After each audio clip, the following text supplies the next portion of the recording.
Esse aqui é um vídeo em que eu quero falar contigo sobre, eu vou tratar de uma questão que é por que muitos homens, no final das contas, eles não querem simplesmente nada com nada? Por que não se movem? Por que fazem tudo para tentar anestesiar a própria vida? Por que vivem órfãos de um sentido, querendo ou não? Olha só, um fenômeno interessante que eu observei aqui no canal é o seguinte, né? Teve um tempo, se tu pegar uns vídeos mais para trás, eles vão ter os primeiros, talvez 60 vídeos, eu falava como se eu estivesse falando para o meu filho, que estava sendo gestado na barriga da minha mulher. Então tinha toda uma função ali de eu estar ensinando coisas da vida para ele, etc. Mas logo na sequência que ele nasceu, eu precisei dar um novo sentido, porque afinal eu fazia muito mais estando com meu filho do que gravando vídeo aqui no canal, né? E aí eu comecei a gravar alguns vídeos, porque como eu sou psicólogo, eu pensei na minha cabeça, olha, o que é o grande público da psicologia, né? Qual é o grande público da terapia? Qual é o grande... É majoritariamente feminino, né? Eu acho que, se não me engano, quando eu me formei na psicologia, só tinha eu de homem ali na formatura, né? Tinha outros colegas, mas se formaram depois. Só tinha eu. Então, a psicologia, por exemplo, acaba sendo algo extremamente feminino. Ok. E aí eu comecei a produzir alguns vídeos aqui no canal, onde eu falava, basicamente, ali, conteúdos de relacionamento, conteúdos, dores muito femininas, querendo ou não. Só que, claro, né, desse jeito que eu falo aqui contigo, desse jeito que a gente conversa, que a gente costuma ter esse nosso papo, nesse tom um pouco mais de vocativo, né, que eu te chamo um pouco mais à responsabilidade. Passou o tempo, fomos ali fazer uma análise dos dados demográficos aqui do canal. Curiosamente, um fenômeno muito estranho estava diante dos olhos ali. 80% do público aqui do canal era representado por homens, de 25 a 34 anos. Isso me intrigou um pouco, né? Porque, olha, eu estava fazendo um conteúdo um tanto quanto com temas de cunho mais para o público feminino, curiosamente. Mas por algum motivo, a maior parte do público ali era homem. E eu me indaguei, olha, por que isso acontece? Por que isso aqui está acontecendo? E eu me atentei a um ponto. Tem um tema muito central, uma psicologia que eu costumo trazer muito aqui no canal, e eu acho que para esse nosso tipo de terapia, eu posso chamar de uma, não é de uma terapia, né, mas esse nosso tipo de conversa que a gente tem aqui, de usar muito uma psicologia da responsabilidade. A responsabilidade, portanto, ela parece ser algo muito central, né? É intencional, é muito central em cada um dos vídeos, até quando eu estava tratando de temas mais femininos, digamos assim. Sabendo disso, né, parece que isso aqui, quando a gente traz a responsabilidade, os olhos dos homens acendem. Né? Olha, rapaz, responsabilidade. Parece que essa é uma palavra que a gente consegue trazer como algo que faz a vida encher um pouco mais de sentido para homens, sobretudo, principalmente. Né? Claro, para a mulher também. Mas a gente consegue ver uma certa diferença entre mulher e homem, porque a mulher, ela meio que ela depende mais de uma coisa mais pré-estruturada, de uma rotina já pré-estruturada. A mulher meio que já sabe o que ela precisa fazer, né? Já tem meio que um sentido. Por quê? Porque, querendo ou não, se a gente for olhar biologicamente, a mulher ela passa por situações de muito mais imprevisibilidade. A vida dela já é um certo ciclo, né? É lunar, digamos assim. Ora ela vai menstruar, ora ela vai estar de TPM, daqui a pouco ela é engravida, daqui a pouco ela está no puerpério, ora ela está na menopausa. Já existe uma certa instabilidade no próprio ser mulher ali. Então ela vai tender a buscar uma estabilidade e não buscar, digamos assim, muitos sacrifícios, muito caos, tanto que as mulheres elas não vão costumar funcionar muito bem numa estrutura assim muito caótica, certo? Por isso que a tua mulher ela te incomoda, para que tu deixe a casa arrumada, tu não deixa a toalha em cima da cama e tal, porque não vai funcionar. Por outro lado, como é que tu vê aquela casa tomada por homem, né? Muitas vezes é um caos, assim, aquela coisa, uma bagunça ali. Tá... Bom, por quê? Porque o homem funciona um pouco mais no caos, assim. Então, ele não vai funcionar muitas vezes numa rotina pré-estruturada, numa coisa muito assim, né? Fechadinho e tal. Por quê? Porque ele vai funcionar muito mais quando é um objetivo escolhido por ele. É aquela coisa meio de moleque, assim, tipo, tipo assim, faz isso. Não, só porque tu mandou, não vou fazer. Mas se não pegasse nele ali, não mandasse, não fosse tão diretivo, ele até fazia. Aqui eu já devo ter falado em algum outro vídeo, até no funcionamento de como uma mulher consegue manipular facilmente um homem, né? Basta fazer ele achar que é a ideia dele fazer aquilo que tu quer. Aí basta usar de sedução que ele vai fazer aquilo 1000 vezes. É a grande sedução feminina, né? É a magia feminina, que quando bem usada consegue ter um homem na palma da mão. E às vezes tu, homem, que aqui 80%, né? Vou falar para 8 a cada 10 aqui do canal, fica na palma da mão das mulheres muitas vezes, porque é justamente isso, né? Elas conseguem botar na tua cabeça que aquilo que tu quer, na verdade, era uma coisa que elas queriam. É a magia feminina, querendo ou não. Mas eu quero falar disso aqui contigo hoje, né? Ou seja, como que a gente consegue, então, colocar um pouco mais de sentido na vida aqui? Claro, né? Esse aspecto mais porreta, assim, do tipo, tu não vai me dizer o que tem que fazer e tal. Às vezes a gente pode pegar por um cálculo de personalidade. Tinha até aqui um teste Big Five, né? Dos 5 traços da personalidade, em alguns vídeos para trás, for ver na descrição, tinha lá até quando falava um pouco mais para a mulher. As mulheres, elas tendem a ser mais agradáveis como um trato da personalidade do que os homens. E, portanto, elas, digamos assim, elas conseguem seguir, entrar dentro de um grupo, conseguem fazer o funcionamento do grupo funcionar melhor, conseguem se entender melhor, ter um pouco mais de delicadeza, assim. Por isso que a gente vai até ver que na psicologia e profissões que exigem cuidado, compreensão, etc., vai ser majoritariamente feminino. E outras coisas que são mais, não, é assim, é assado, engenharia e tal, matemática, coisa mais masculina, certo? Isso vai aparecer, isso a gente consegue observar com esses nossos olhos aqui, isso acaba sendo isso mesmo, tá? Então acaba tendo esse aspecto mais disagreeable. Beleza. O que então acaba dando? Já falei, vou repetir, vou retomar isso aqui, né? O que acaba dando um sentido, então, para a vida dos rapazes, querendo? Olha, a responsabilidade.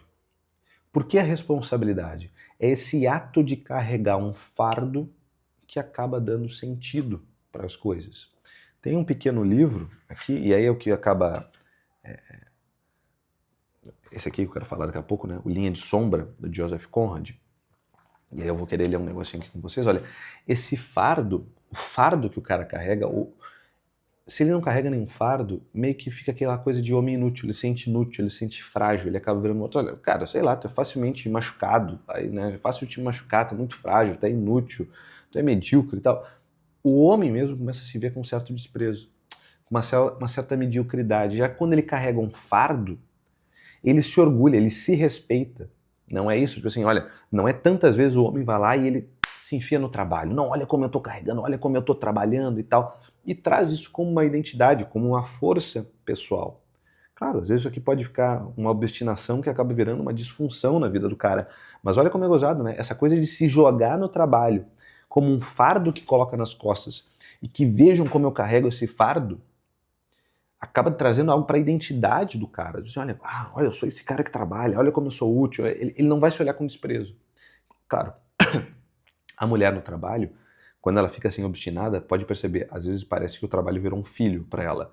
E aí ela é obstinada porque ela praticamente está exercendo a maternidade naquele trabalho. Mulheres CEO e tal, etc.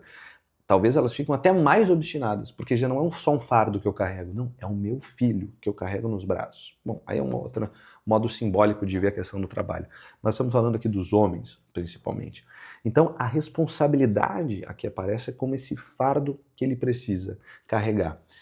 Tem uma história que a gente consegue trazer, por exemplo, a história eu já trago aqui o da Linha de Sombra, do nosso capitão aqui, eu esqueci o nome dele, o Pinóquio, por exemplo, né? Lembra da história do Pinóquio? Pinóquio, Gepeto, que queria muito ser pai, ele cria esse boneco de madeira, vem a fada azul, dá vida a ele, as coisas andam.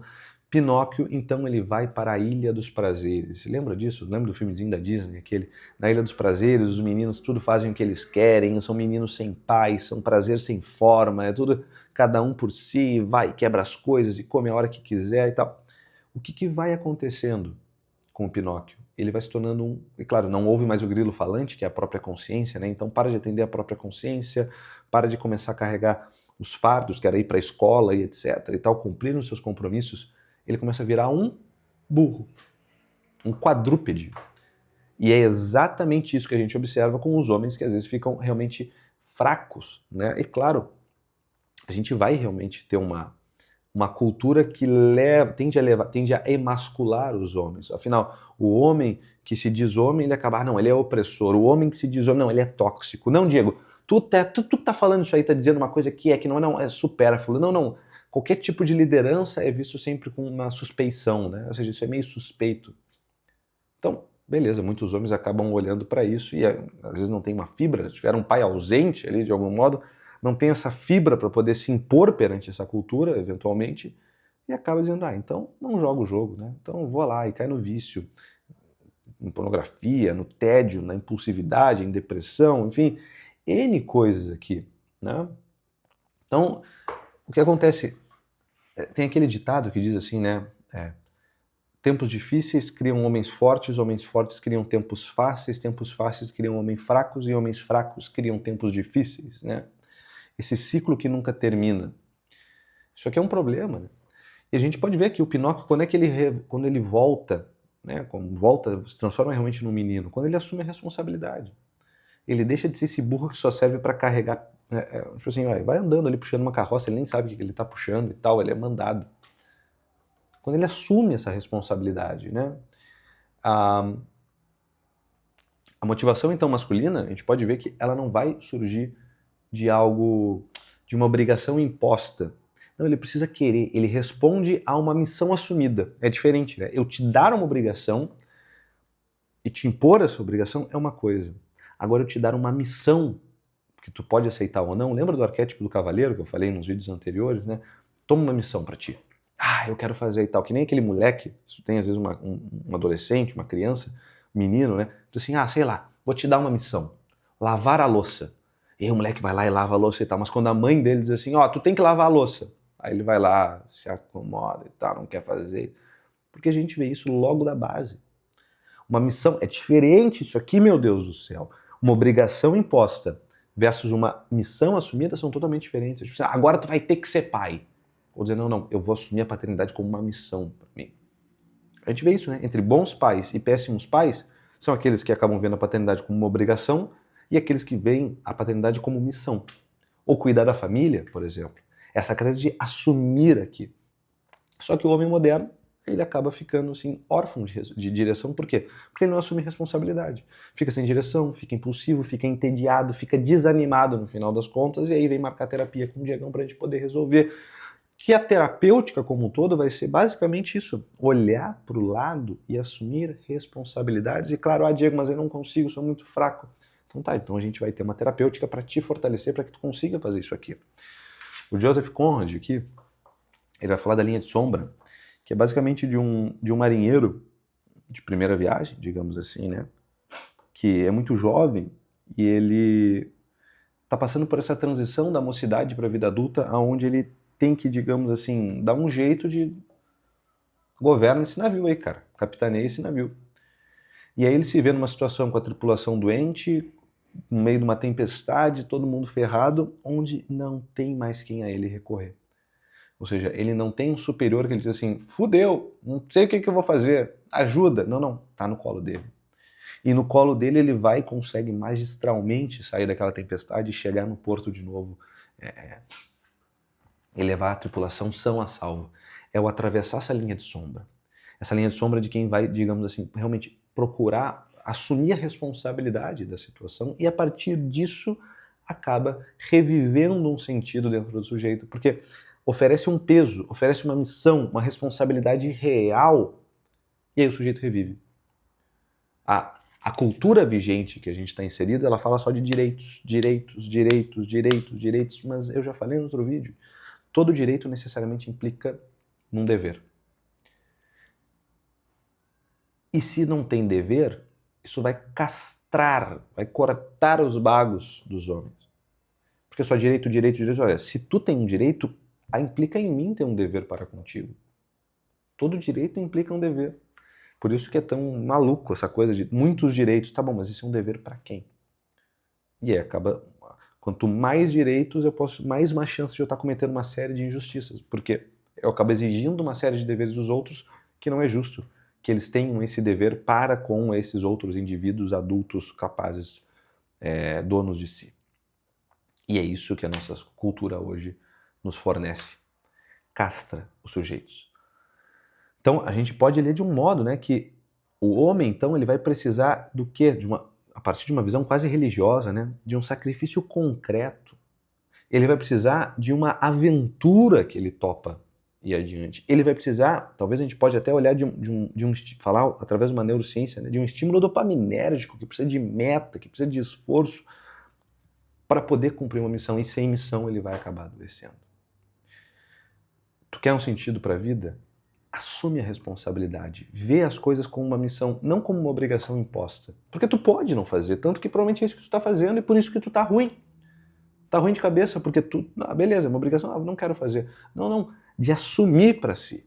Não, isso é para mim, se não eu, quem? Então vamos lá, vou assumir essa missão, vou assumir essa responsabilidade, eu vou pegar isso aqui para mim, vou achar uma coisa para me incomodar. Sei lá, um cachorro, sei lá, porra, não sei, um trabalho bem feito. Por isso que diz o ditado, né? O trabalho dignifica o homem. Por quê? Porque é responsabilidade. Porque é compromisso, tem que chegar na hora, tem que atender aquilo. E eu quis esse trabalho, né? Não foi imposto. Não, eu quero trabalhar. Não, eu quero ir atrás. Esse desejo de ir atrás, esse desejo de assumir uma missão. Tá bom? Tu quer um sentido na vida? Assume a responsabilidade. Eu vou te dar uma missão aqui, então. Se tu gostou de ver esse vídeo até agora, considera te inscrever no canal aqui, curte esse vídeo e comenta o que tu achou, que eu posso trazer de repente alguns vídeos mais nessa pegada aqui. Tá bom? Fiquem com Deus, não façam nada que eu não faria e até a próxima. Tchau, tchau.